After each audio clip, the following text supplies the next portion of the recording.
आगामी निवडणुकीसाठी नितेश राणे यांनी कोकणामध्ये स्वबळाचा नारा दिलेला आहे। टू द पॉइंट या विशेष मुलाखतीमधून नितेश राणे यांनी स्वबळासंदर्भात आपली रोखठोक भूमिका स्पष्ट केली आहे। कोकणात भाजप आणि शिंदेंच्या शिवसेनेची ताकद सारखीच आहे, त्यामुळे एकत्र निवडणूक लढवल्यास कोकणात मोठ्या प्रमाणावर बंडखोरी होण्याची शक्यता आहे। या बंडखोरीचा महाविकास आघाडीला फायदा होऊ शकतो, म्हणूनच कार्यकर्ते आणि नेत्यांनी स्वबळावर लढण्याची इच्छा व्यक्त केलेली आहे, असं देखील नितेश राणे यांनी म्हटलेलं आहे। झी 24 तासच्या टू द पॉइंट या विशेष मुलाखतीत नितेश राणे यांनी हे एक महत्त्वाचं आणि मोठं विधान केलेलं आहे। आगामी निवडणुकीसाठी आता नितेश राणे यांनी कोकणात स्वबळाचा नारा दिलेला आहे।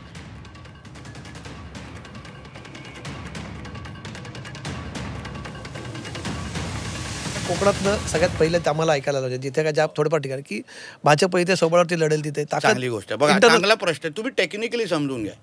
आज शिवसेना असो, भाजप असो, सिंधुदुर्ग असो, रत्नागिरी असो, आमच्या सगळ्यांची तुल्यबळ ताकद आहे। खासदार उदाहरण सिंधुदुर्ग घ्या, खासदार राणे साहेब स्वतः आहेत, मी स्वतः तिथे सिंधुदुर्गाचा पालकमंत्री आहे। एका मतदारसंघाचा आमदार आहे, तुल्यबळ ताकद। दुसऱ्या बाजूला निलेशजी आहेत आणि दीपक केसरकर आहेत, ते शिवसेनेचे तिथे दोघांची अगर तुल्यबळ ताकद अगर कमलेशजी असेल आणि आम्हाला अगर युती करायची अगर वेळ असेल तर तुम्ही विचार करा बंडखोरी किती होणार।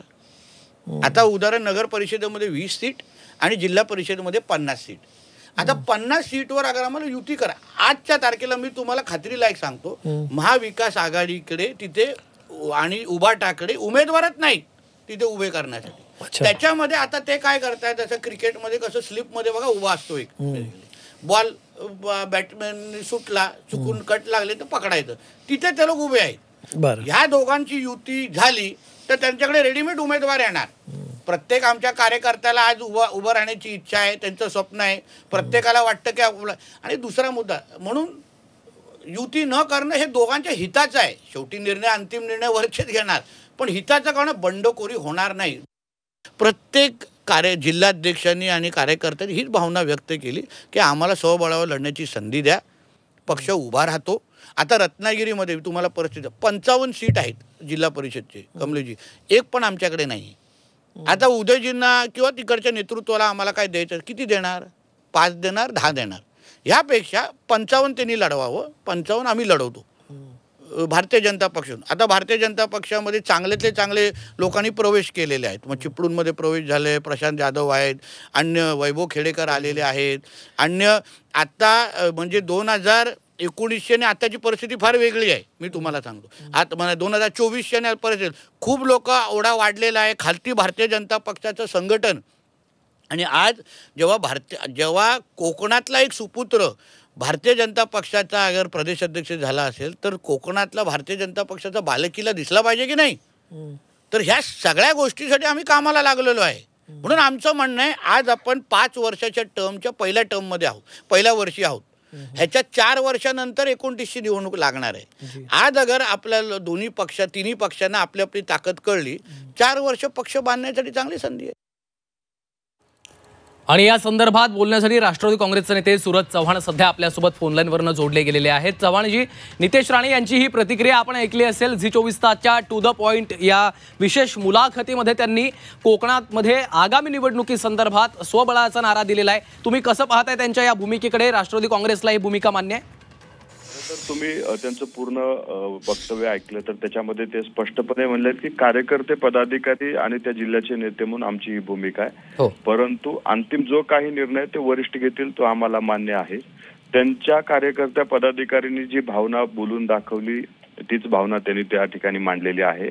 बघा, तिन्ही पक्षामध्ये अनेक जिल्ह्यामध्ये असं वातावरण आहे की आपण स्वबळावर लढलं पाहिजे, जास्तीत जास्त कार्यकर्त्याला न्याय दिला पाहिजे, अशी भावना पक्षातल्या अनेक जिल्ह्यामध्ये अनेक पदाधिकाऱ्यांची आहे। ते असणं काही चुकीचं आणि गैर नाही। मला वाटतं की ह्याच्यामध्ये जो काही निर्णय घ्यायचा आहे, अंतिम निर्णय, हे तिन्ही पक्षाचे नेते एकत्र बसून घेतील। त्यामध्ये महाराष्ट्राचे मुख्यमंत्री, उपमुख्यमंत्री दोन्ही ते एकत्र बसतील आणि त्यावर अंतिम निर्णय घेतील। तोपर्यंत पदाधिकाऱ्यांच्या भावना ऐकणं, ते नेत्यापर्यंत पोहोचवणं हे नेत्यांचं कामच आहे। त्याच्यामुळे ह्याच्यामध्ये कुठंतरी महायुतीमध्ये ठिणगी किंवा वाद निर्माण होईल असं मला वाटत नाही, कारण ते जसं त्यांच्या पक्षात भूमिका आहे तसं आमच्याही पक्षातल्या काही लोकांची भूमिका आहे की आपण स्वतंत्र काही ठिकाणी लढलं पाहिजे। परंतु ते कार्यकर्त्याच्या भावना ऐकणे, ते वरिष्ठापर्यंत पोहोचवणे आमचं काम आहे. त्यांनी तेच बोललेलं, मला वाटतं ते काही वेगळं नाहीये. निश्चितच. सूरज चव्हाणजी, धन्यवाद आपल्या या सविस्तर प्रतिक्रियेसाठी. तर कोकणामध्ये आता आपण पाहतोय आगामी निवडणुकीसाठी नितेश राणे यांनी स्वबळाचा नारा दिलेला आहे. झी 24 तासच्या टू द पॉइंट या विशेष मुलाखतीमध्ये नितेश राणे यांनी एक महत्त्वाचं आणि मोठं विधान केलेलं आहे.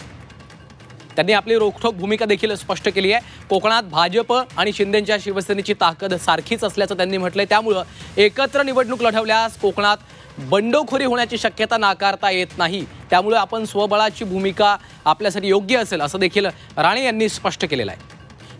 तर नितेश राणे यांनी नेमकं काय वक्तव्य केलेलं आहे पाहूयात. स्वबळाचा नारा कोकणातनं सगळ्यात पहिलं आम्हाला ऐकायला लागलं, जिथे काय ज्या थोड्याफार ठिकाणी की भाजप इथे स्वबळावरती लढेल तिथे चांगली गोष्ट आहे. बघा, चांगला प्रश्न आहे. तुम्ही टेक्निकली समजून घ्या. आज शिवसेना असो, भाजप असो, सिंधुदुर्ग असो, रत्नागिरी असो, आमच्या सगळ्यांची तुल्यबळ ताकद आहे. खासदार, उदाहरण सिंधुदुर्ग घ्या, खासदार राणे साहेब स्वतः आहेत. मी स्वतः तिथे सिंधुदुर्गाचा पालकमंत्री आहे. एका मतदारसंघाचा आमदार आहे, तुल्यबळ ताकद. दुसऱ्या बाजूला निलेशजी आहेत आणि दीपक केसरकर आहेत, ते शिवसेनेचे होते. तिथे दोघांची अगर तुल्यबळ ताकद अगर कमलेशजी असेल आणि आम्हाला अगर युती करायची अगर वेळ असेल, तर तुम्ही विचार करा बंडखोरी किती होणार. आता उदाहरण नगर परिषदेमध्ये 20 सीट आणि जिल्हा परिषदेमध्ये 50 सीट. आता 50 सीटवर अगर आम्हाला युती करा, आजच्या तारखेला मी तुम्हाला खात्रीलायक सांगतो, महाविकास आघाडीकडे तिथे आणि उभाटाकडे उमेदवारच नाही तिथे उभे करण्यासाठी. त्याच्यामध्ये आता ते काय करतायत, जसं क्रिकेटमध्ये कसं स्लिपमध्ये बघा उभा असतो एक बॉल, बॅट्समॅन सुटला, चुकून कट लागले तर पकडायचं, तिथे ते लोक उभे आहेत. ह्या दोघांची युती झाली तर त्यांच्याकडे रेडीमेड उमेदवार येणार. प्रत्येक आमच्या कार्यकर्त्याला आज उभं राहण्याची इच्छा आहे, त्यांचं स्वप्न आहे. प्रत्येकाला वाटतं की आपलं. आणि दुसरा मुद्दा म्हणून युती न करणं हे दोघांच्या हिताचं आहे. शेवटी निर्णय, अंतिम निर्णय वरचेच घेणार, पण हिताचं कारण बंडखोरी होणार नाही. प्रत्येक जिल्हाध्यक्षांनी आणि कार्यकर्त्यांनी हीच भावना व्यक्त केली की आम्हाला स्वबळावर लढण्याची संधी द्या, पक्ष उभा राहतो. आता रत्नागिरीमध्ये तुम्हाला परिस्थिती 55 सीट आहेत जिल्हा परिषदचे कमलेजी, एक पण आमच्याकडे नाही. आता उदयजींना किंवा तिकडच्या नेतृत्वाला आम्हाला काय द्यायचं, किती देणार, 5 देणार, 10 देणार. ह्यापेक्षा 55 त्यांनी लढवावं. 55 आम्ही लढवतो भारतीय जनता पक्षातून. आता भारतीय जनता पक्षामध्ये चांगल्यातले चांगले लोकांनी प्रवेश केलेले आहेत. मग चिपळूणमध्ये प्रवेश झाले, प्रशांत जाधव आहेत, अन्य वैभव खेडेकर आलेले आहेत, अन्य आता म्हणजे 2019 आणि आताची परिस्थिती फार वेगळी आहे. मी तुम्हाला सांगतो, आता मला 2024 परिस्थिती खूप लोक ओढा वाढलेला आहे, खालती भारतीय जनता पक्षाचं संघटन.